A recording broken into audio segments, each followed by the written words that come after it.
La Corée du Nord est un pays entouré de mystères et de secrets. Le gouvernement contrôle presque tous les aspects de la vie de ses citoyens, ce qui donne lieu à des règles étranges et à des événements inhabituels. Des villes au mode de vie insolite, aux villages conçus pour se camoufler, la Corée du Nord est vraiment unique. Dans cette vidéo, nous explorerons les choses bizarres que l'on ne trouve qu'en Corée du Nord, révélant un monde que peu de personnes ont vu en dehors de ses frontières. Préparez-vous à être surpris et intrigué par les réalités extraordinaires de cette nation cachée. Numéro 15, le culte de la personnalité et les dirigeants éternels. On ne peut pas explorer les vérités cachées d'une grande nation sans d'abord reconnaître ses origines. En Corée du Nord, le pouvoir repose sur un culte de la personnalité et un héritage familial inébranlable. La famille Kim. C'est vrai, les Nord-Coréens vivent sous le joug d'une seule famille, à commencer par Kim Il-sung, qui a fondé le pays en 1948 et établi ses propres règles strictes. Si la Corée du Nord se prétend démocratique, la réalité est tout autre. Tous les 5 ans, le peuple a le droit de voter, mais il n'a le choix qu'entre un seul candidat, un membre de la famille Kim. Il peut sembler étrange d'appeler cela une démocratie, mais examinons pourquoi les Nord-Coréens sont si attachés à la préservation de la dynastie Kim. Au cœur de l'identité nord-coréenne se trouve la glorification incessante de ses dirigeants, Kim Il-sung et son fils Kim Jong-il. Ce culte de la personnalité a commencé sous le règne de Kim Il-sung et a été façonné par une propagande puissante. Il se présentait comme une figure bienveillante et toute puissante, atteignant un statut divin aux yeux de son peuple. Son année de naissance marque même le début du calendrier Juche, symbole du principe d'autosuffisance du pays, célébré par de grandes festivités et des feux d'artifice. Le culte de la personnalité remplit des fonctions essentielles. Tout d'abord, il renforce le pouvoir du dirigeant en instillant la loyauté et la peur parmi la population. Remettre en question l'autorité du dirigeant peut avoir de graves conséquences, ne laissant place qu'à l'obéissance et à la soumission. En outre, le régime attribue toutes les réalisations nationales au génie et à la sagesse du dirigeant, renforçant ainsi son statut. Pour vraiment comprendre la Corée du Nord et son paysage politique, nous devons nous plonger dans cette histoire captivante mais complexe, en observant à la fois ses impacts sociétaux et ses implications plus larges pour les relations internationales. L'héritage de la famille Kim n'est pas seulement une histoire de leadership, mais une influence profonde sur l'identité même de toute une nation. Numéro 14, sans religion. Il n'est pas surprenant qu'une nation dont les dirigeants sont traités comme des dieux n'accueille pas volontiers une autre divinité. Avant de prendre le pouvoir en 1948, Kim Il-sung est né d'une mère chrétienne, Kang Pan-sok. Il a même admis avoir trouvé l'Église ennuyeuse lorsqu'il était enfant. C'est peut-être pour cette raison qu'il a veillé à ce que personne en Corée du Nord ne connaisse jamais l'ennui comme lui. Sous l'idéologie du régime, connue sous le nom de Juche, qui met l'accent sur l'autosuffisance et glorifie la famille Kim au pouvoir, la religion organisée est fortement découragée. Ceux qui pratiquent leur foi sont victimes de persécutions sévères. Au lieu de cela, le gouvernement promeut un culte de la personnalité centré sur Kim Il-sung et son fils, Kim Jong-il, qu'il traite presque comme des dieux. Les citoyens doivent participer à des rituels et à des cérémonies qui louent ses dirigeants. Et tout signe d'irrespect peut entraîner des sanctions sévères. Bien qu'il existe quelques organisations religieuses, elles sont étroitement contrôlées par l'État. Le christianisme reste toutefois tabou. Ceux qui sont surpris en train de le pratiquer risquent de sévères punitions, car il est considéré comme une influence étrangère qui menace l'emprise du régime sur le pouvoir.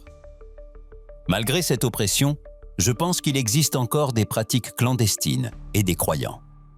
Après tout, les êtres humains sont ingénieux lorsqu'il s'agit de rechercher leurs croyances, mais ils doivent que le faire en secret pour échapper à des conséquences mortelles. En Corée du Nord, les exécutions publiques ont toujours lieu, et même des enfants âgés de 5 ans sont contraints d'y assister. Cette réalité macabre rappelle de manière effrayante les méthodes de punition impitoyables du gouvernement. Réfléchissons à ce que signifie réellement vivre sous un régime aussi autoritaire. Numéro 13, la punition sur 3 générations.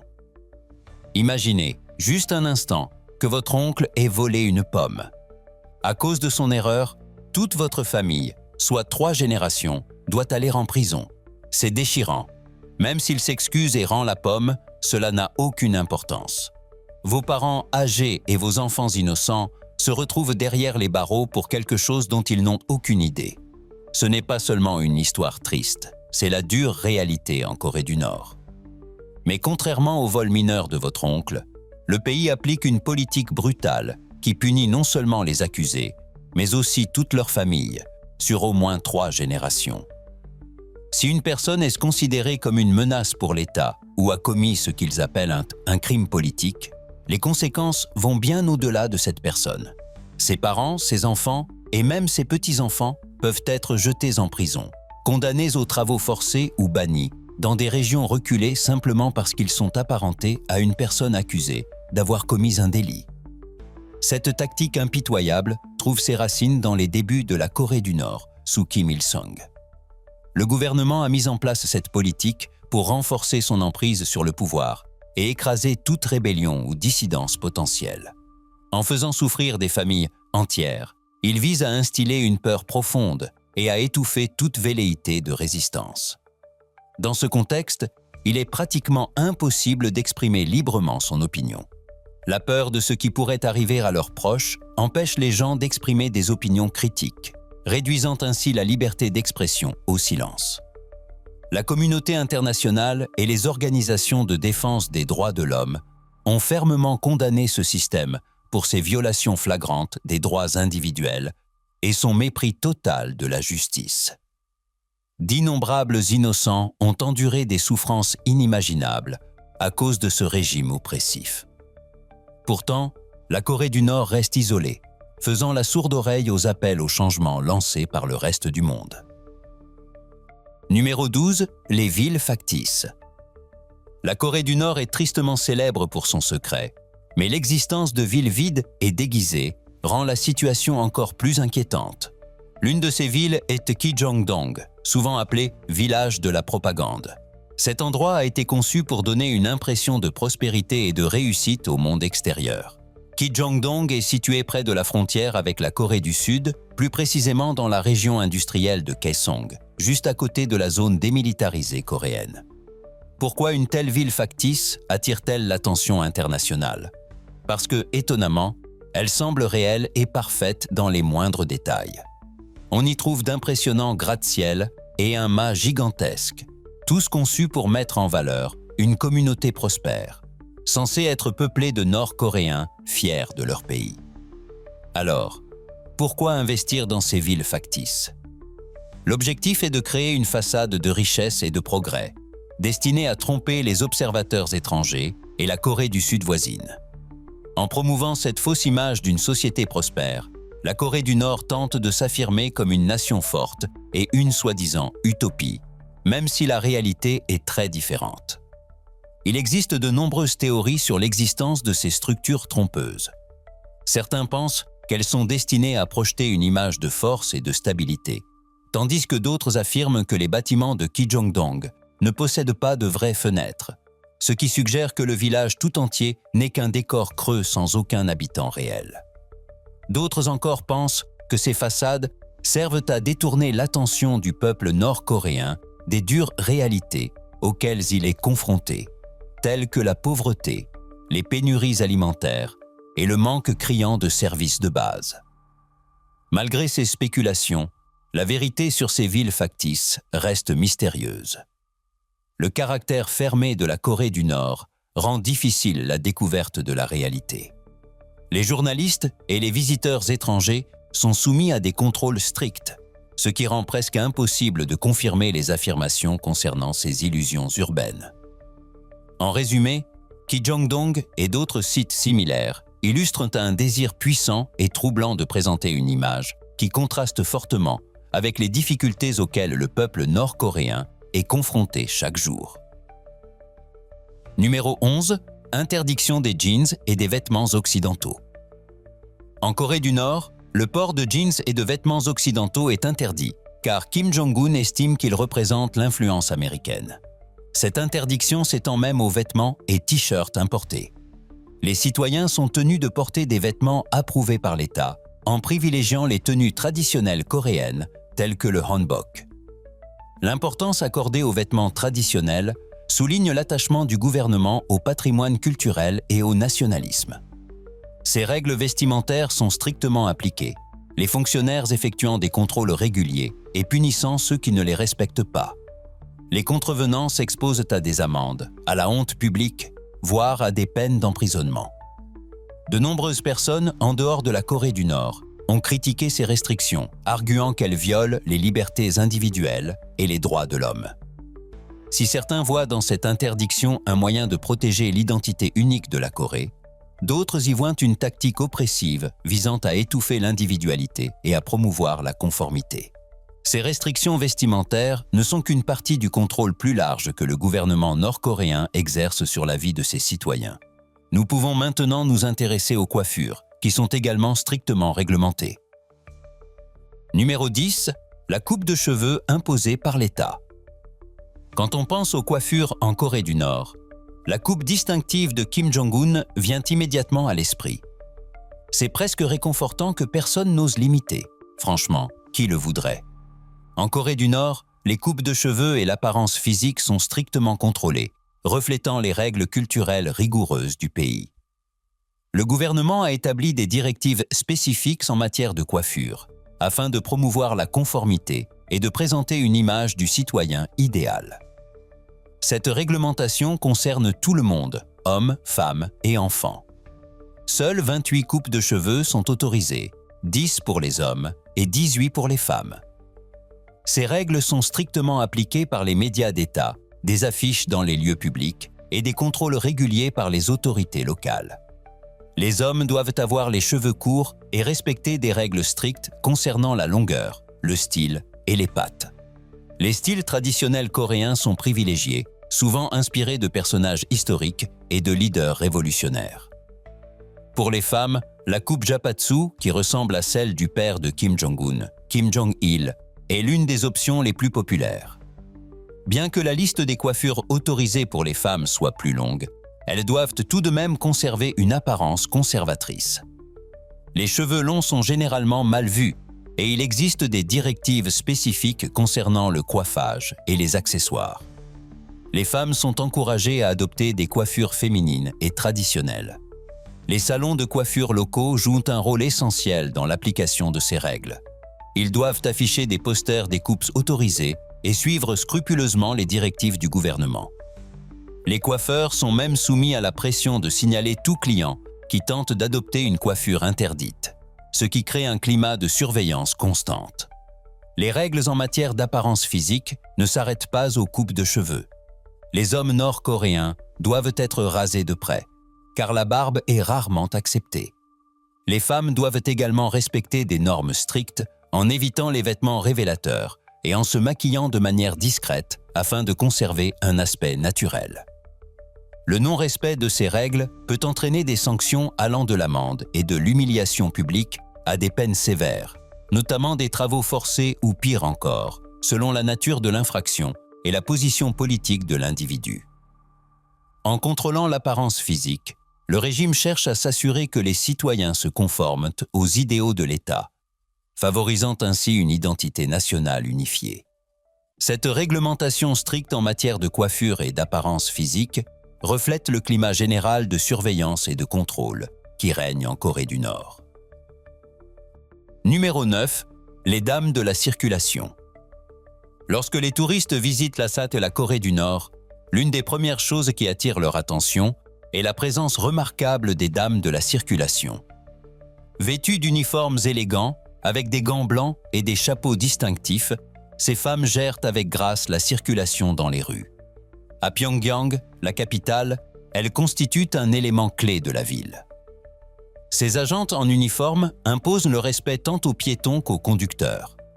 Elles sont formées avec soin, ont une apparence disciplinée et suivent un code de conduite strict. Au-delà de la régulation du trafic, elles symbolisent la fierté nationale et la discipline. Sélectionnées pour leur apparence, leur taille et leur niveau d'éducation, leur formation va au-delà des simples règles de circulation. Elles apprennent également des techniques de communication efficaces et des signaux manuels pour superviser la circulation de manière fluide. Les agents de circulation ont été introduits au début des années 1960 dans le cadre d'un mouvement visant à promouvoir une société disciplinée. Depuis lors, ils sont devenus un symbole durable du socialisme unique de la Corée du Nord, souvent mis en avant dans la propagande et les médias d'État. Leur présence élégante, leur rôle essentiel dans le maintien de l'ordre sur les routes et leur représentation de la tradition et du nationalisme les distinguent dans le paysage social et politique nord-coréen. C'est quelque chose que d'autres pays pourraient bien envisager. Pouvez-vous imaginer les agents de circulation de votre pays faire le même travail avec autant d'efficacité? Numéro 8. Les rencontres amoureuses en Corée du Nord. Passons maintenant à la vie amoureuse des Nord-Coréens. Préparez-vous à être surpris par ce que vous allez découvrir. Les rencontres amoureuses en Corée du Nord sont très différentes de ce que vous pourriez imaginer. Il n'y a pas de rendez-vous au cinéma, ni de sorties divertissantes. On voit souvent des couples marcher côte à côte, mais sans se tenir la main. Cette réalité austère est le résultat du climat politique strict qui règne dans le pays. Le régime nord-coréen contrôle étroitement les interactions entre les citoyens, y compris leurs relations amoureuses. Les manifestations publiques d'affection sont totalement interdites et les rassemblements sociaux sont étroitement surveillés. En raison de cette surveillance, les gens sont prudents lorsqu'il s'agit de s'engager dans des activités romantiques, par crainte d'être punis. La plupart des Nord-Coréens se tournent vers les mariages traditionnels arrangés. Ces unions tiennent compte du statut social et de la loyauté de l'individu envers le régime.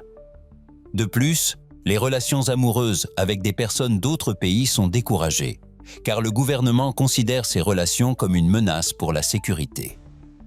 En résumé, la vie amoureuse en Corée du Nord est marquée par les défis et le contrôle, reflétant la volonté du régime de maintenir un ordre social strict et une conformité idéologique.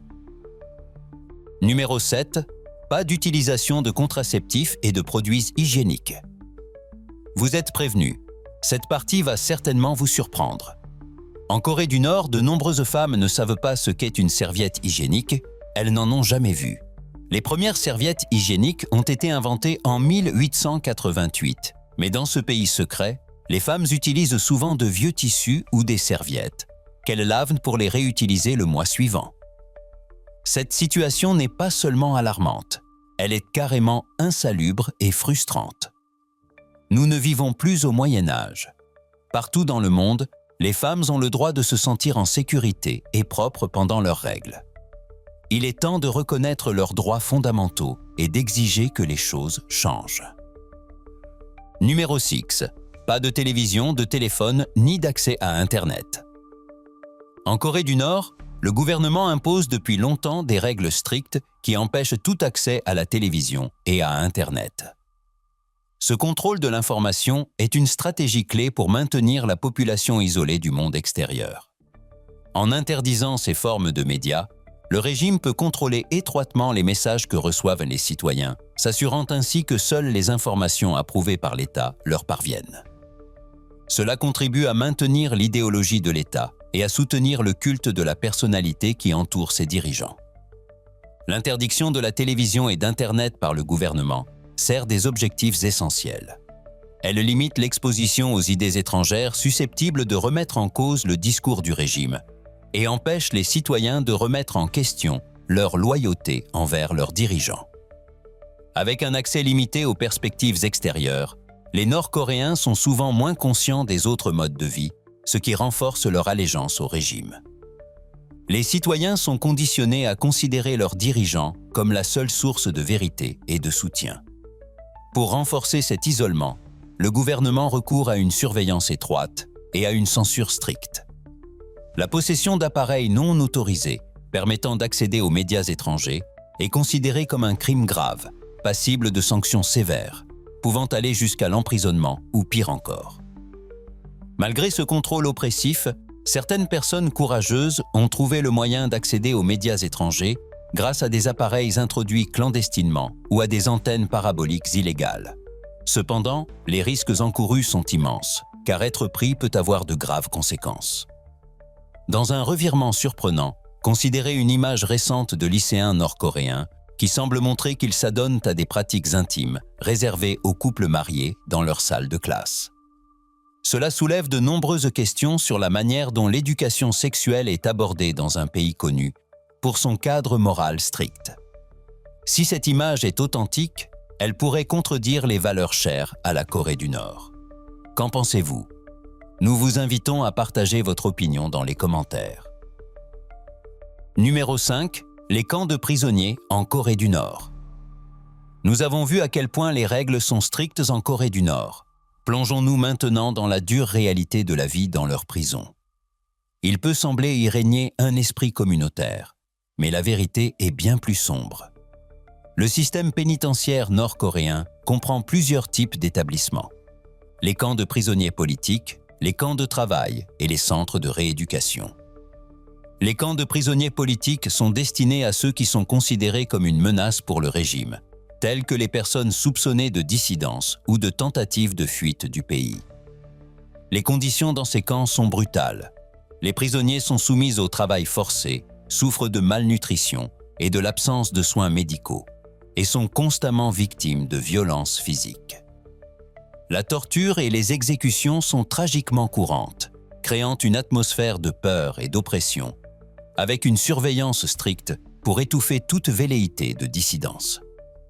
Les camps de travail, autre type de prison, accueillent des personnes considérées comme des criminels selon les normes nord-coréennes, souvent pour des délits mineurs, tels que le franchissement illégal de la frontière ou la contrebande. La vie y est tout aussi difficile, les prisonniers étant soumis à un travail éreintant, souvent sans aucune compensation ni pause. Les centres de rééducation sont censés être le type de prison le moins sévère, destinés à ceux qui ont commis des délits mineurs ou se sont écartés de l'idéologie de l'État.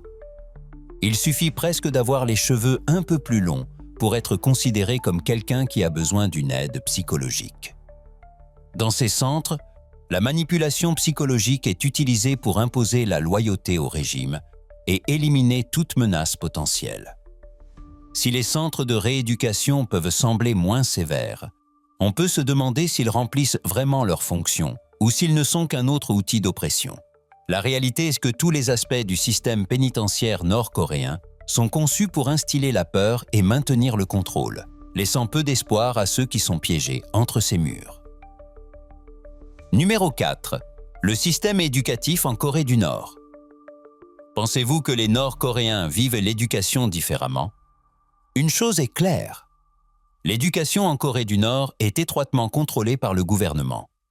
La scolarité est obligatoire et gratuite pour les enfants âgés de 5 à 16 ans. Ce système divise l'éducation en 3 parties: l'enseignement primaire, secondaire et supérieur. Les matières enseignées sont axées sur la langue coréenne, les mathématiques, les sciences sociales et l'éducation physique. Mais toutes sont profondément imprégnées de propagande, louant les dirigeants du pays et son histoire révolutionnaire. Dès leur plus jeune âge, les élèves apprennent l'idéologie juche, la doctrine officielle de l'État qui prône l'autosuffisance et la loyauté envers la famille Kim au pouvoir. Le système est très sélectif. Les élèves sont souvent jugés très tôt en fonction de la loyauté de leur famille envers le régime. Ceux dont des proches sont considérés comme déloyaux peuvent être victimes de discrimination et voir leurs opportunités limitées, en particulier si des membres de leur famille sont emprisonnés. Les enseignants eux-mêmes suivent une formation idéologique rigoureuse, visant principalement à garantir que les élèves se conforment aux idéaux du gouvernement. La pensée critique n'est pas encouragée. Au contraire, les élèves sont incités à s'adapter aux moules établis par le régime. Les activités extrascolaires sont gérées par divers palais de la jeunesse et de l'enfance et par des groupes syndicaux. Les jeunes y participent à des activités telles que la musique, le sport et les arts, toutes conçues pour favoriser la loyauté envers l'État et renforcer ses convictions. L'enseignement supérieur est également soumis à un contrôle strict. Seuls quelques privilégiés peuvent fréquenter les prestigieuses universités de Pyongyang, tandis que la plupart sont envoyés dans des établissements régionaux. Les diplômés se voient attribuer un emploi en fonction des besoins du régime et sont censés servir les objectifs du gouvernement plutôt que de poursuivre leurs propres ambitions. En Corée du Nord, les rêves individuels ne sont pas autorisés.